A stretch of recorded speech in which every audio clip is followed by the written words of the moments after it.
everyone, Shirley here. Federal agencies say they are looking for innovative solutions for their myriad problems and challenges.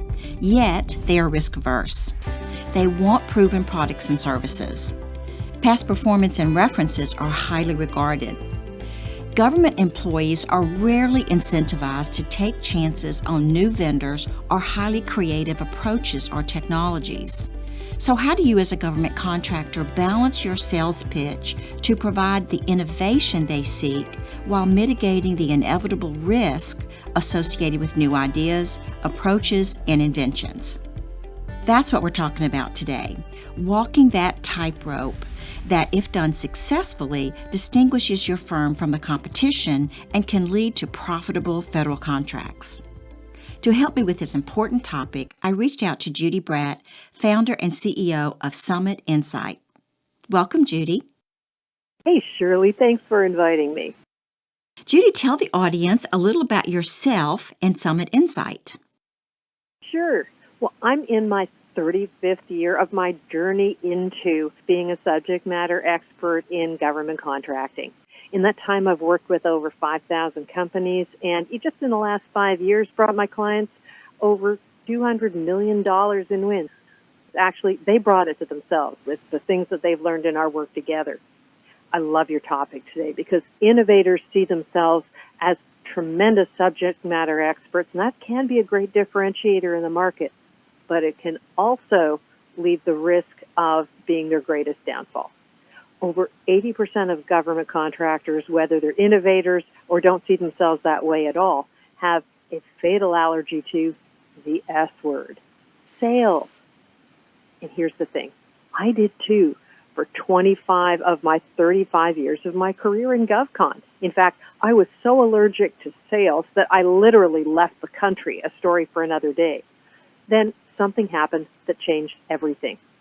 A crucible experience gave me the keys to winning hundreds of millions of dollars in federal contracts for my clients and made me passionate about sharing those secrets with as many people in the federal arena as I can possibly reach.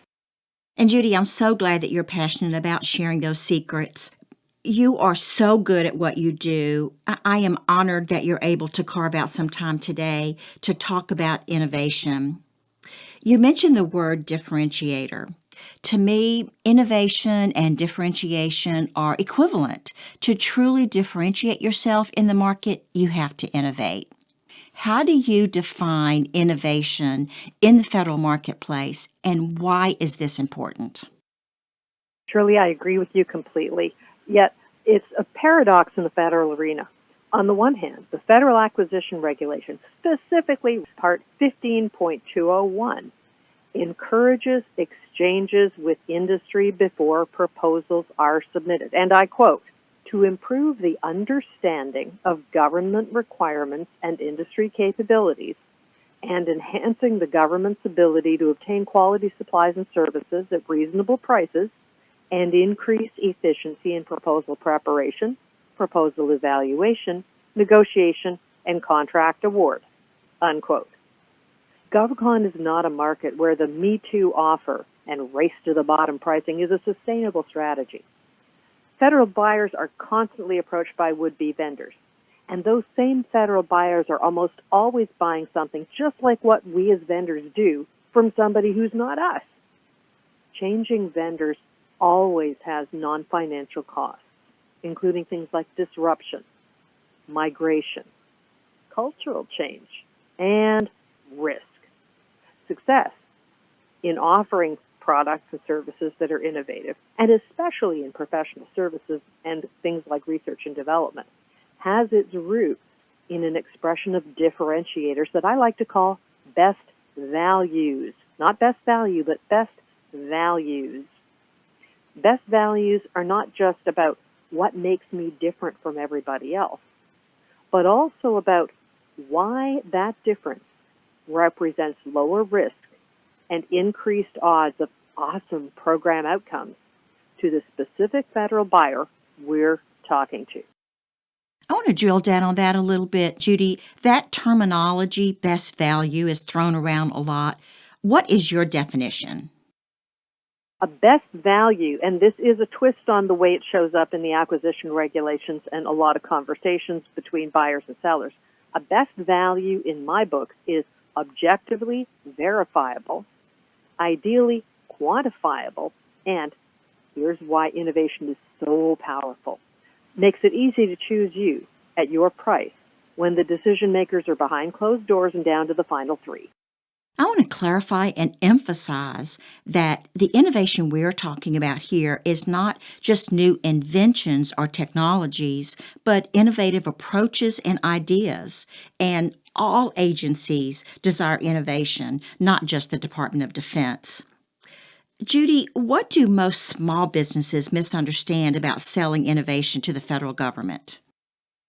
Shirley, the biggest misunderstanding is at two levels and starts with a fundamental misunderstanding that's, oddly enough, baked right into your question. There's no such thing as selling to the government. There's only selling to people. We are all humans in the federal arena, buyers and sellers, as well as everyone who supports us. Machines don't make those decisions. People do. We are not thinking machines that feel. We are feeling machines that think. That last sentence is a quote from neuroscientist Antonio Damasio, whose extensive work documents the strong emotional brain activity that's involved in decision making. When we win a federal contract, another human being co-signs that contract. Those individual federal humans who are government employees have everything at stake when they choose us. For starters, worst case, the contracting officer, the one who actually signs our contract, can go to prison if that contract isn't done right. Ever think about that? Most people don't.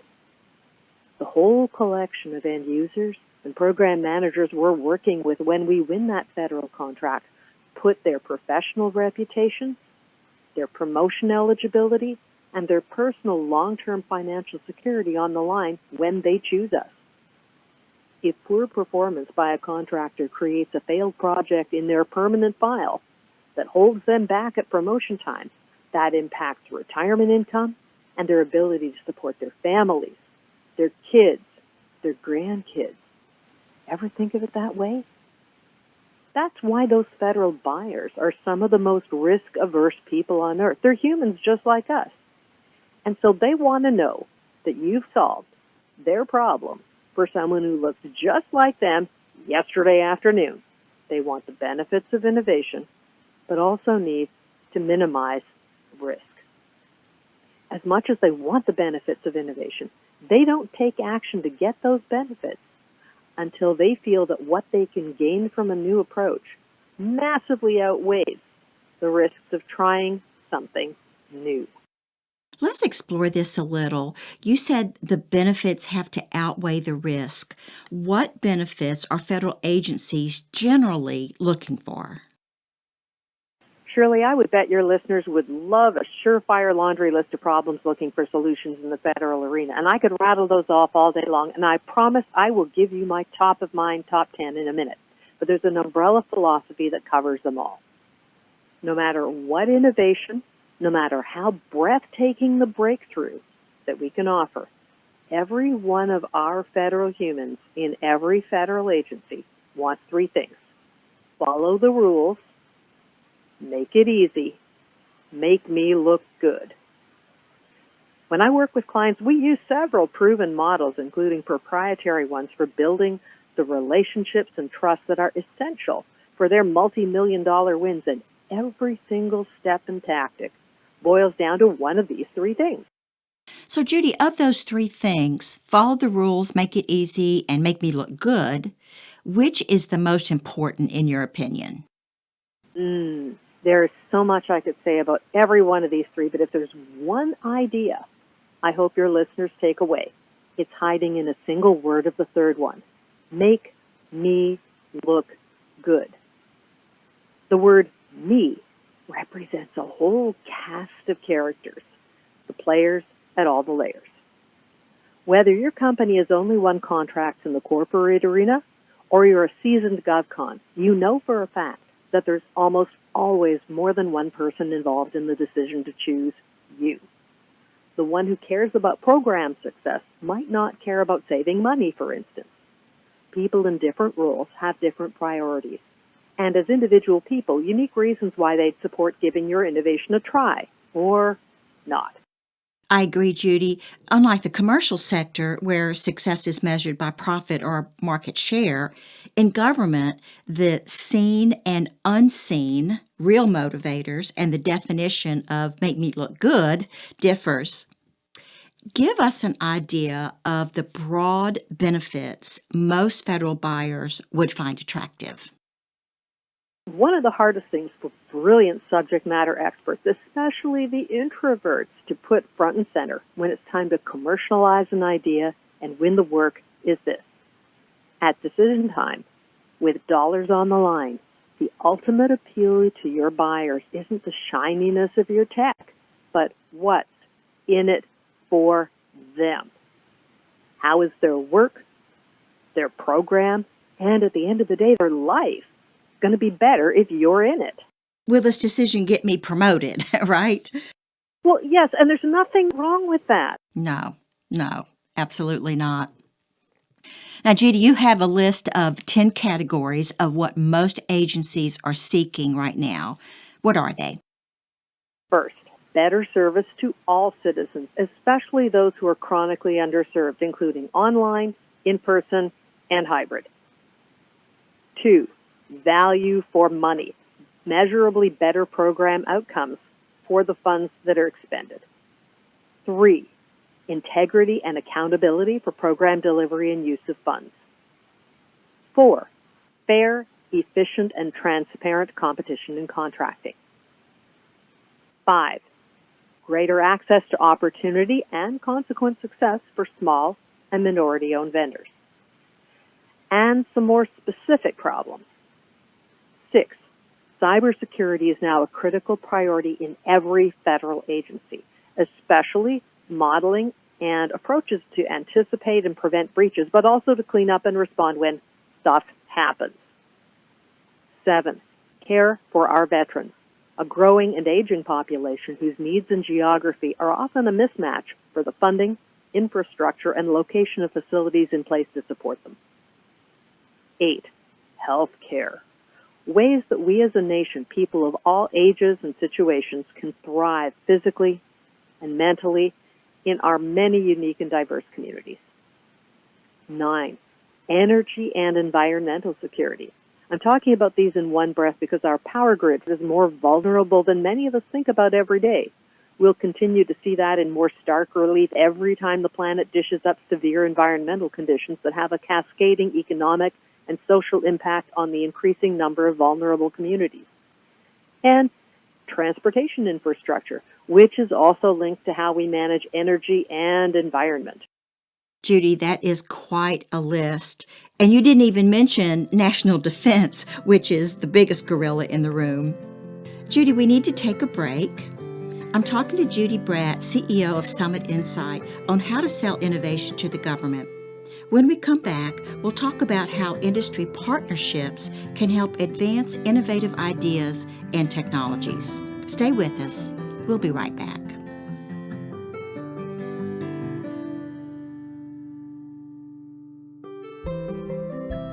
This Growthmasters Federal presentation is hosted by Shirley Collier, President and founder of Scale to Market. Scale to Market helps businesses think, plan, collaborate, and build market value by developing and executing customized, data-driven business development playbooks, building efficient information systems, and creating high-performing BD teams. Utilizing the proprietary Davy Business Development Growth Framework, Scale to Market partners with business owners and executives to increase their company's value by achieving profitable and sustainable growth in the federal marketplace.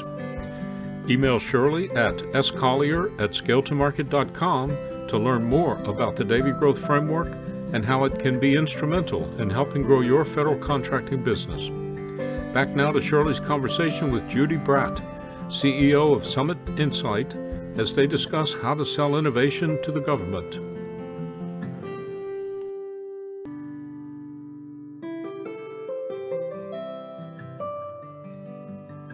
Welcome back. Before the break, we were talking about the categories of innovation that federal agencies are seeking. Now let's talk about the who and the how. We discussed the first misunderstanding that most contractors have about selling innovation to the federal government. What is the second one, Judy? The second flows from the first. GovCon is not a numbers game. It's both a relationship game and a team sport. Whether you're selling innovative products or services, no matter how wonderful the innovation, it doesn't sell itself. You've got to meet people and find ways to build trust from first contact to first contract. Okay, I want to drill down on this because my clients really struggle with knowing who to contact. They know they need to be talking to people, but who are those people? I like to ask GovCons, who's your buyer? And if there's more than one person in the room, there's an agreement often right away up front. Some folks say right away, it's the contracting officer. Other people say the real decision maker is the program manager. At the end of the day, the contracting officer is just there to serve the program side. And they're both right, and there's a lot more to it. There's a bunch of people who affect our wins, and not just the one who has signature authority on that contract. Here's the way we can make it easier.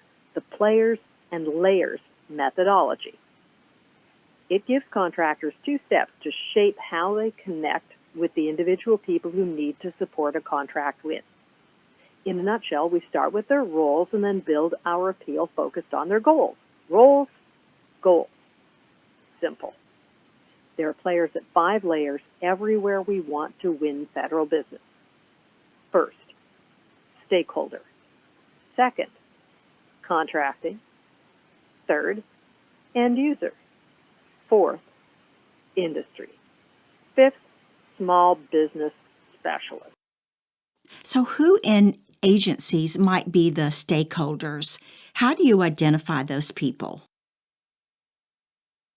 The stakeholder is your federal buyer's big cheese, their capo di tutti capi. I love the French phrase for this, le grand légume, which translates literally into the big vegetable.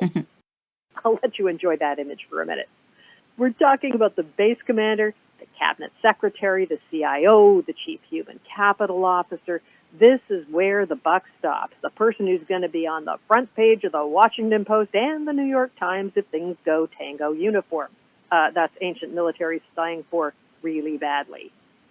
This is the person who takes the ultimate fall for the failure, the public failure. They're also the star if they can deliver a significant win for their organization. They set the priorities for their agency. They can become the champion for that game-changing approach you've got if the people they trust at the other layers show them why that innovation is the way to go, as well as how the whole team, including you, has planned for a successful implementation, as well as how to anticipate and minimize and mitigate the downside of things that might not go as expected. This person might be the big headline speaker everybody gets excited to see at the big conferences, but big flag, they don't choose the vendors. They're not in the room when the buying decision is made. They don't sign your contract, and you aren't going to pitch them. This is a very important point, Judy. I learned this the hard way early in my career. So you were talking about the 5 layers. What is the next layer? The contracting layer. Despite what I just said about the stakeholder, the contracting layer might be the most risk-averse. They are the ones who have legal responsibility for the outcome of choosing a contractor, for one thing. What other responsibilities lie with the contracting officer? Surely they do so much that vendors often don't even think about. Just for starters, the responsibilities of the contracting layer include doing market research to determine whether industry has the capability to perform or provide what's needed. They decide how or even whether the work will be competed. They choose the contract vehicle, the rules of competition, and the timing of the acquisition process. They engage with industry before, during, and after the competition, run the competition, Award the contract. Respond to post-award concerns, including any protests and all debriefing requests. Administer the contract. Do those milestone check-ins. Process invoices. Make sure you get paid. And log your contractor performance assessment reporting system results. How might a small, innovative business leverage the contracting officer when selling an innovative idea or approach? We need to start that conversation way early, long before any solicitation is published, with the folks at the contracting layer. They're keen to understand why working with us in every respect, not just our technology, represents a low-risk choice. So, of the big three, follow the rules, make it easy, make me look good. Showing you know how to follow the rules is a great place to start with the contracting layer.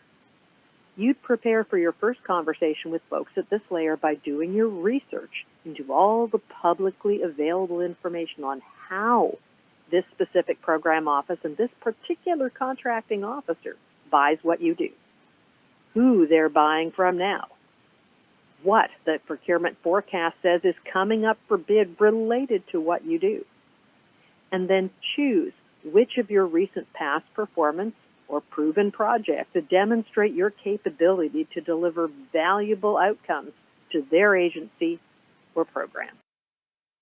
Tell me more about the third layer.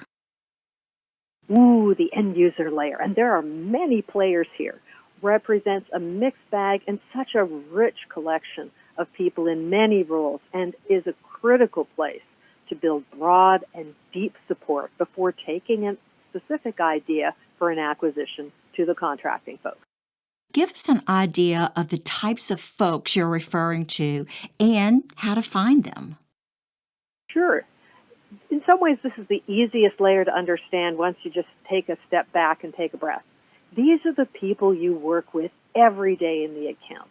The most senior ones might have a title like program manager, but might include project manager, analyst, engineer, user experience manager. They're the subject matter experts, the daily frontline folks, the help desk tier 1, 2, and 3 folks, the warfighter in the battle space. Every single person who's affected in their everyday job performance by the impact of choosing you. They're also the ones who are working with your competitors right now and might either love them or be struggling with them or both. And circling back to where we began the conversation, it's a critical layer to always be talking with about your best values, the technical guts of your innovation, and how to define those into a solicitation in ways that make it easy to choose you and hard to pick anyone else. In short, this is the layer where so much of what people call capture, the work of the win, takes place. And what about the fourth layer? The small business specialist. These folks are easy to find, easy to talk to, and don't award your contract. People get confused, especially early in their GovCon experience, about these folks because they're happy to have lots of conversations about you. They might seem really enthusiastic about, well, everything you talk to them about. They might get all lit up about your innovation if you also show them some track record, but they don't award contracts. Most small businesses don't understand the role of the small business offices, and they get frustrated. So what should they expect from them? In short, the small business specialist can advocate for you, provide, or better yet, confirm and refine your intelligence and list the people to talk to. They can point out free public intelligence sources and industry briefings you might have missed, and invite you to industry day events for specific projects, just for a start. If you make friends with them, there are a lot of ways that they can help you, but they're not the ones who are going to hand you work, and they're not the purchasers or the end users of what you do.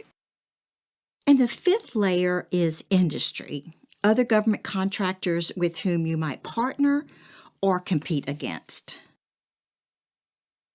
Yes, incumbent large and small primes and competitors, partners, I love this phrase, competimates, who want to be primes, are also a mixed bag. They are just as risk averse as the federal buyers, and sometimes more so. But they want to win, and you've got to keep that in mind front and center.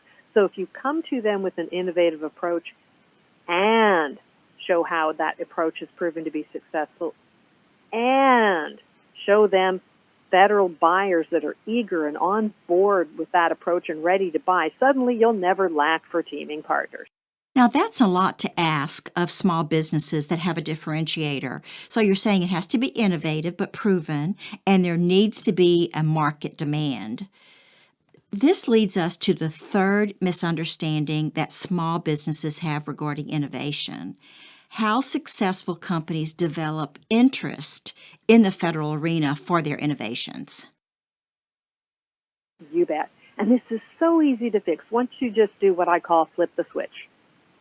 The single biggest mistake that over 80% of federal vendors make is to cruise SAM.gov contract opportunities asking the question, what can I bid? The toughest transformation on the road to success. And I work with seasoned GovCons who have been at this a long time. And even they know this is essential, but find this really challenging to do, is to stop asking, what can I bid? And start answering the question, who's my buyer? And how can I get to know them before the next requirement gets written for somebody else? This is so important, Judy.